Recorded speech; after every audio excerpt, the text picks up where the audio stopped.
Salam Indonesia, salam Nusantara dari Sabang sampai Merauke, dari Pengas sampai Pulau Rote. Mantaplah iman kita, mantaplah kasih kita, mantaplah pengharapan kita. Tentunya dalam Yesus Kristus menjadi Tuhan dan Juru Selamat kita dan Juru Selamat dunia. Jangan katakan bahwa Yesus bukan Tuhan, jangan katakan pula bahwa Yesus bukan Juru Selamat. Dia adalah Tuhan, dia adalah Juru Selamat. Kalau engkau percaya, engkau akan diselamatkan. Engkau tidak percaya, engkau akan dihukum. Yohanes 3 ayat 3. Karena Yesus sudah berkata, Akulah jalan dan kebenaran dan hidup, tiada seorang sampai kepada Allah kalau tidak melalui Aku. Yohanes 14 ayat yang ke-6. Rasul Petrus mengatakan dalam Kisah 4 ayat 12, dan keselamatan tidak ada dalam siapapun juga selain di dalam Dia Yesus Kristus, karena di bawah kolong langit ini tidak ada nama lain yang diberikan kepada manusia yang olehnya kita diselamatkan. Dan Alkitab mengatakan dalam Yohanes 3 ayat 6, karena begitu besar kasih Allah akan dunia ini sehingga Ia mengaruniakan anaknya yang tunggal, supaya setiap orang percaya kepada yang tidak binasa melainkan beroleh hidup yang kekal. Mantap. Dan selamat malam bagi kita semuanya. Doa dan harapan saya kiranya kebaikan Tuhan senantiasa menyertai kita, dan doa dan harapan saya kekuatan Tuhan, kekuatan firman, kekuatan Roh Kudus, kekuatan doa, kekuatan iman tetap menyertai hidup kita, dan rilekskan hati kita untuk mendengarkan firman Allah di malam hari ini. Mari kita berdoa. Terima kasih Bapa di surga, kiranya Tuhan menolong kami untuk kami melihat segala kebaikan Tuhan dan mempercayai dengan penuh dalam hidup ini. Dalam nama Yesus, haleluya. Amin.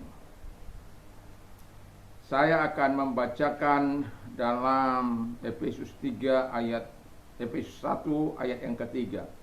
Terpujilah Allah dan Bapa Tuhan kita Yesus Kristus, yang dalam Kristus telah mengaruniakan kepada kita segala berkat rohani di dalam surga. What is heaven? Apa itu surga? Ya. Surga kalau di dalam iman Kristen itu adalah di mana heaven is where God is. Ya. Surga itu adalah tempat di mana Tuhan ada. Nah, dari pembacaan kita tadi kita jadi bertanya, jadi apa arti segala berkat rohani di dalam surga? Ya. Dan itu pula lah tema kita, berkat rohani di dalam surga. Haleluya. Jadi artinya ialah yang pertama, semua hal-hal yang baik Tuhan berikan kepada kita. Wow. Jadi semua hal-hal yang baik di surga, yang ada di surga itu, Anda bisa bayangkan itu diberikan kepada kita. Karena firman Allah katakan segala berkat rohani di dalam surga. Apa itu? Kita mundur sejenak. Terpujilah Allah dan Bapa Tuhan kita Yesus Kristus, yang di dalam Kristus telah mengaruniakan kepada kita, ya. Jadi yang diberikan itu segala hal yang baik Tuhan berikan kepada kita, yaitu berkat rohani di dalam surga. Apa saja? Kita intip dulu apa yang ada di surga. Yang pertama yang diberikan Tuhan kepada kita adalah keselamatan itu sendiri. Tentu salvation itu bukan sesuatu yang kita dapat layak supaya kita selamat, tidak. Karena tidak layak maka kita diselamatkan. Oleh karena Yesus Kristus, Allah tidak melihat darah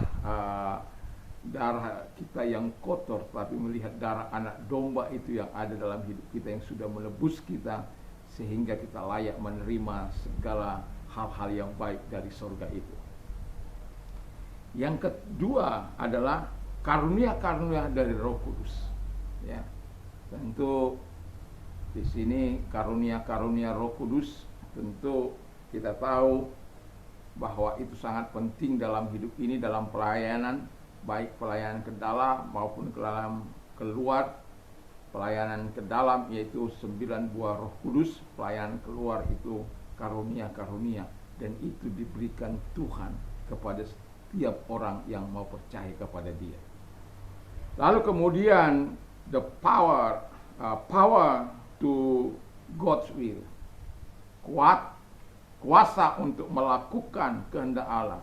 Ini kalau kita orang percaya tidak diberikan kekuatan atau kuasa untuk melakukan kehendak Allah, kita akan terus menjadi pemberontak.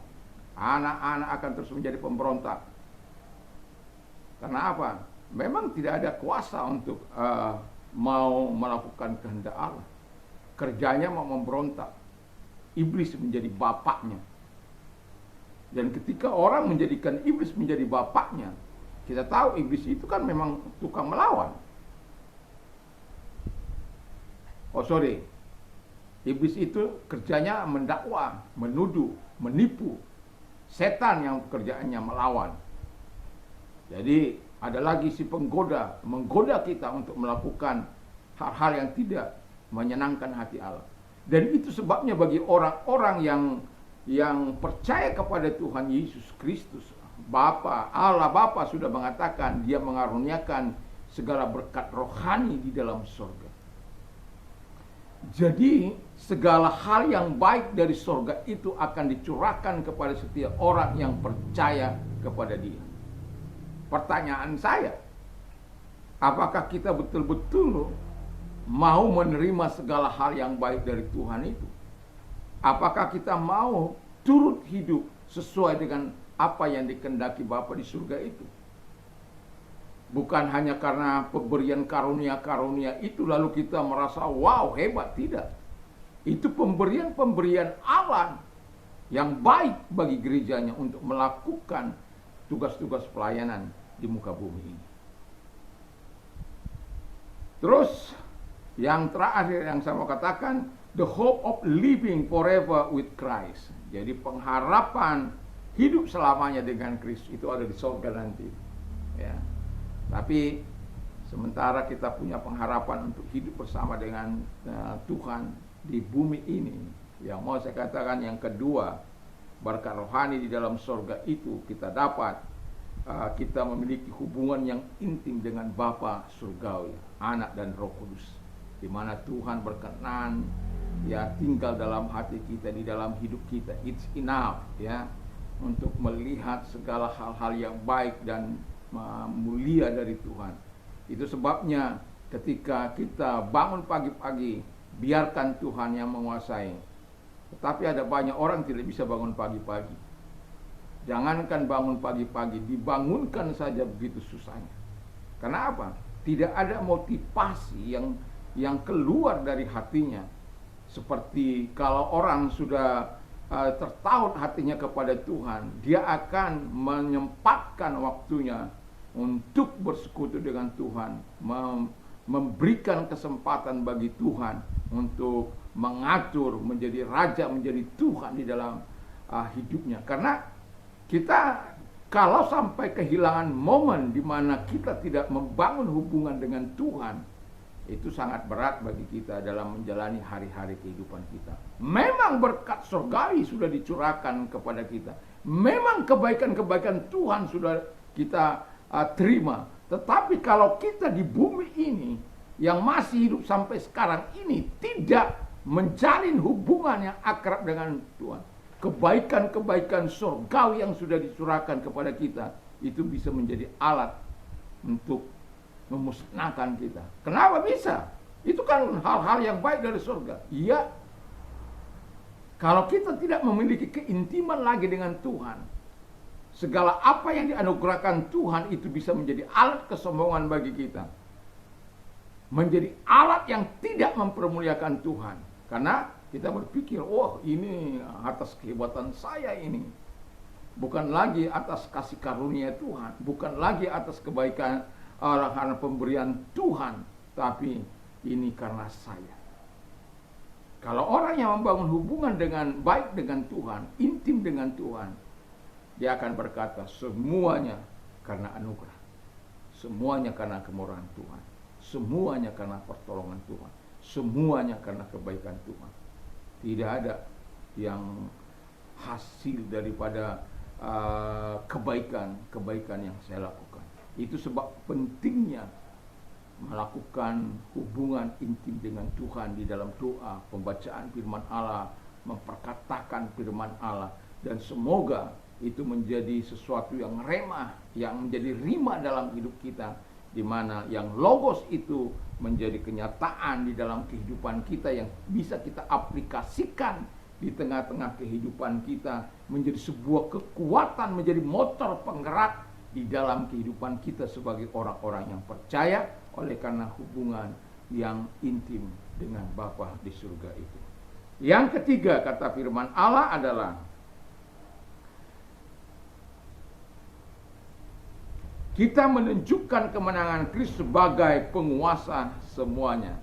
Ya, jadi berkat di sorga itu juga kita bisa menunjukkan kemenangan Kristus sebagai penguasa semuanya. Kalau Anda bisa baca dalam Efesus 3 ayat yang ke-10 dan kemudian Kolose 2 ayat yang ke-15, di sana dikatakan, Kolose 2 ayat 15, ia telah meluncuti pemerintah-pemerintah dan penguasa-penguasa dan menjadikan mereka tontonan umum dalam kemenangannya atas mereka. Kalau ayat 10-nya dalam Kolose dikatakan, dia kepala dari segala pemerintah dan penguasa. Jadi kita bisa menunjukkan bahwa kita tidak dalam pengaruh si jahat, tidak pengaruh si iblis. Karena iblis tidak boleh punya hak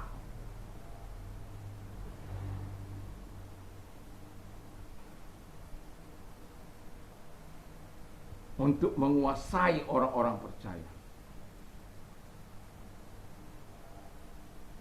Dan itu sebabnya kita harus tunjukkan bahwa kemenangan ada di pihak Yesus. Makanya firman Allah katakan, hai maut, di manakah sengatmu? Hai maut, di manakah kemenanganmu? Sengat maut ialah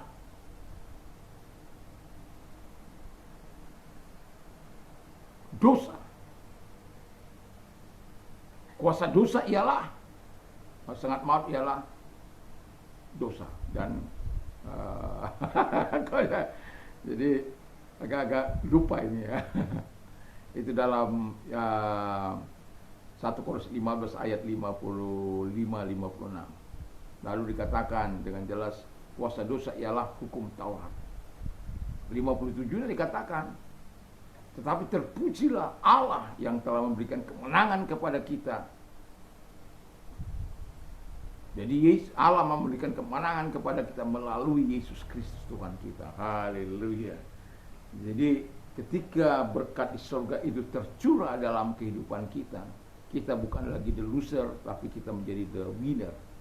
Kita bukan pecundang, tapi kita pemenang oleh karena Tuhan.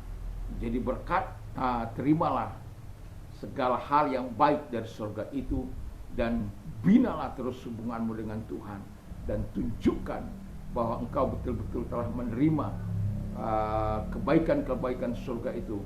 Jangan menunjukkan perilakumu bukan dikuasai oleh setan, bukan dikuasai oleh iblis, tapi dikuasai raja di atas segala raja itu, kepala dari semua pemerintahan, dan iblis pun takluk kepada dia.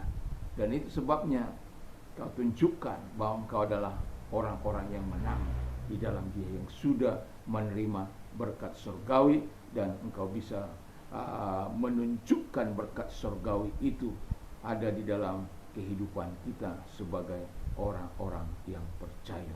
Semoga kita bukanlah pecundang-pecundang di akhir zaman, tapi kita adalah pemenang-pemenang sampai kita bertemu muka dengan Tuhan, sehingga apa yang kita harapkan, pengharapan kita yaitu untuk bertemu muka dengan Dia akan terjadi, ya, dan bersama-sama dengan Dia memerintah. Haleluya, mantap.